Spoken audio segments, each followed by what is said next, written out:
வணக்கம் நண்பர்களே, welcome to terraceout. நம்ம இந்த வீடியோவில் எதை பற்றி பார்க்க போகிறோம்னா, டிஜிட்டல் எலக்ட்ரானிக்ஸ் சப்ஜெக்டில் ஒன்ஸ் காம்ப்ளிமெண்ட் சப்ராக்ஷனை பற்றி தான் பார்க்க போகிறோம். அதில் ஸ்மாலர் ஃப்ரம் லார்ஜர் நம்பர் அதை பற்றி தான் பார்க்க போகிறோம். வாங்க வீடியோக்குள்ளே போகலாம். இப்போ இந்த ஒன்ஸ் காம்ப்ளிமெண்ட் சப்ராக்ஷனை பொறுத்த வரைக்கும் நீங்கள் தெரிஞ்சிக்க வேண்டிய ரெண்டு விஷயம் என்னென்னு பார்த்தீங்கன்னா, அதாவது ஒன்ஸ் காம்ப்ளிமெண்ட் சப்ராக்ஷனில் 2 டைப்ஸ் இருக்குது. அதாவது smaller from larger number, larger from smaller நம்பர்ட்டு 2 டைப் இருக்குது. அதாவது அந்த ஸ்மாலர் ஃப்ரம் லார்ஜர்னால் என்ன அர்த்தம்னா, அதாவது லார்ஜரில் நம்ம ஸ்மாலரை சப்ராக்ட் பண்ணோன்ற அர்த்தம். அதாவது ஒரு எக்ஸாம்பிள் எடுத்துக்கிட்டிங்கன்னா 5 - 3.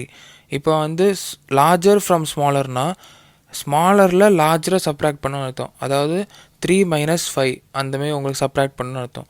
அதுதான் அந்த ஃப்ரம் வச்சு உங்களுக்கு குழம்பிடுறாங்க. அதுதான் உங்களுக்கு ஒரு முக்கியமான வேர்டுமே.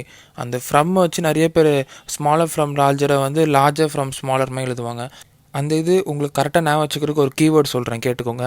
அதாவது ஸ்மாலர் ஃப்ரம் லார்ஜர்னால் அந்த எஸ் ஸ்மாலரில் எடுத்துக்கோங்க, ஃப்ரம் லார்ஜர் இல்லை எல் எடுத்துக்கோங்க. அதாவது ஸ்ரீலங்கா அப்படின்னு வச்சுக்கோங்க, ஸ்ரீலங்கா வச்சுக்கோங்க. அதாவது ஒரு கண்ட்ரி ஸ்ரீலங்கா.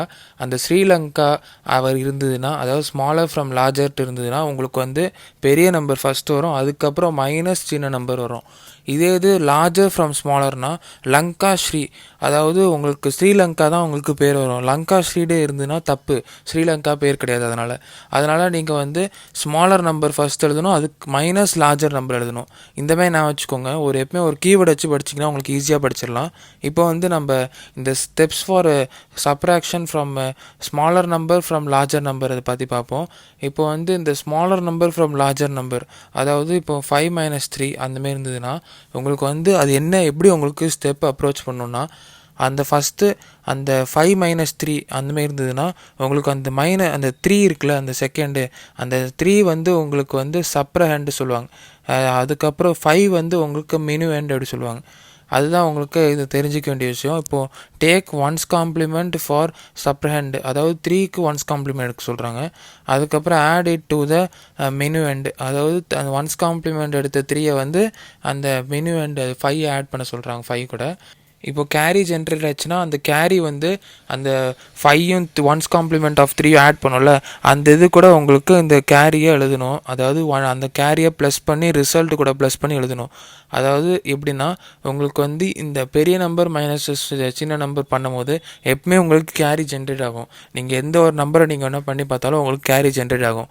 அந்த கேரி ஜென்ரேட் ஆகிற கேரியை அந்த கிடைக்கிற ரிசல்ட் கிடைச்ச ரிசல்ட் கூட உங்களுக்கு ப்ளஸ் பண்ணணும். இப்போ ஒரு எக்ஸாம்பிள் பார்ப்போம்.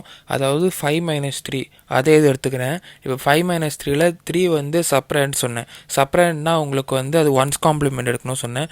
அதேமாரி 3 பைனரி ரெப்ரசன்டேஷன் எழுதிட்டு உங்களுக்கு ஒன்ஸ் காம்ப்ளிமெண்ட் ஆஃப் 3 100.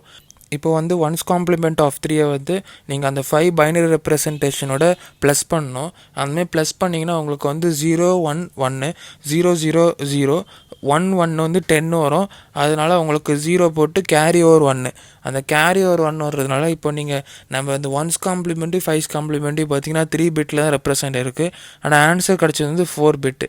அதனால் என்ன பண்ணுறீங்க, அந்த கேரி 1 நீங்கள் இந்த 3 பிட் அதாவது 0 0 1 கூட உங்களுக்கு ஆட் பண்ணிங்கன்னா 1 1 10 வரும். அது கேரி ஒரு 1 0.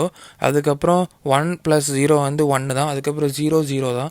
இப்போ பார்த்தீங்கன்னா உங்களுக்கு கரெக்டாக 2 கிடச்சிருக்கு பார்த்தீங்களா, அதாவது 0 1 0ட்டு. இதுதான் உங்களுக்கு இந்த 5 - 3 2ட்டு நம்மளுக்கு தெரியும். இதுதான் உங்களுக்கு அந்த பைனரி ரெப்ரசன்டேஷன்லேயும் கரெக்டாக கிடச்சிருக்கு. இப்படி தான் நீங்கள் க்ராஸ் செக் பண்ணிக்கலாம்.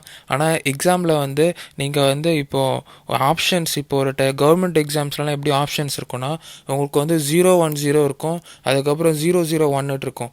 இதில் 2 என்ன ஆப்ஷன் நீங்கள் சூஸ் பண்ணுவீங்கன்னா 1 0 0 1 சூஸ் பண்ணிங்கன்னா அது நீங்கள் தப்பு பண்ணியிருக்கீங்கன்னு அர்த்தம். ஏன்னா அந்த கேரி ஒரு 1 நீங்கள் ப்ளஸ் பண்ணாமல் 1 0 0 1 போட்டிங்கன்னா உங்களுக்கு அந்த ஆன்சர் ராங். அதாவது நீங்கள் சூஸ் பண்ண ஆன்சர் ராங்கு. இந்த ஆன்சர் என்ன வரணும் அப்படி பார்த்தீங்கன்னா 0 1 0 தான். அதாவது அந்த கேரி ஒரு 1 நீங்கள் ப்ளஸ் பண்ண பிறகு கிடைக்கிற ஆன்சர் 0 1 0 தான் உங்களுக்கு கரெக்டான ஆன்சரு. இப்போ இதே கொஸ்டினை உங்களுக்கு எப்படி டிப்ஸ் பண்ணி கேட்கலான்னா, அதாவது 5 + -3 அப்படி கேட்கலாம். அதாவது இதுவும் அந்த 5 - 3 ஒன்று தான், இந்தமாதிரி ரெப்ரசன்ட் பண்ணாலும் ஒன்று தான். இந்த மாதிரி டிப்ஸ் பண்ணி கேட்டால் உங்களுக்கு வந்து ஆன்சர் பண்ணுறதுக்கு கொஞ்சம் பதட்டமாக இருக்கும். அதாவது எந்த மாதிரி பண்ணணும், இந்த செம எப்படி அப்ரோச் பண்ணணுன்ட்டு உங்களுக்கு தெரியாமல் போயிடும். அதனால் இந்த மாதிரி கூட உங்களுக்கு கொஸ்டின்ஸை டிப்ஸ் பண்ணி கேட்பாங்க. இதுதான் இந்த வீடியோவில் உங்களுக்கு சொல்லணும்னு நினச்சேன். இந்த வீடியோ உங்களுக்கு பிடிச்சிருந்தால் லைக் பண்ணுங்கள், ஷேர் பண்ணுங்கள். ஏதாவது டவுட்ஸ்னால் நீங்கள் கமெண்ட்டில் கேட்கலாம். இந்தமாதிரி வேறு ஏதாவது டாபிக் பற்றி நான் பேசினாலும் நீங்கள் கமெண்ட்டில் சொல்லலாம். மறக்காமல் சப்ஸ்கிரைப் பண்ண வந்துடுங்க. அது பக்கத்தில் இருக்கிற பெல் ஐக்கனை கிளிக் பண்ணிங்கன்னா நான் போடுற வீடியோஸ் நோட்டிஃபிகேஷன் வரும். நன்றி. அடுத்த வீடியோவில் பார்ப்போம்.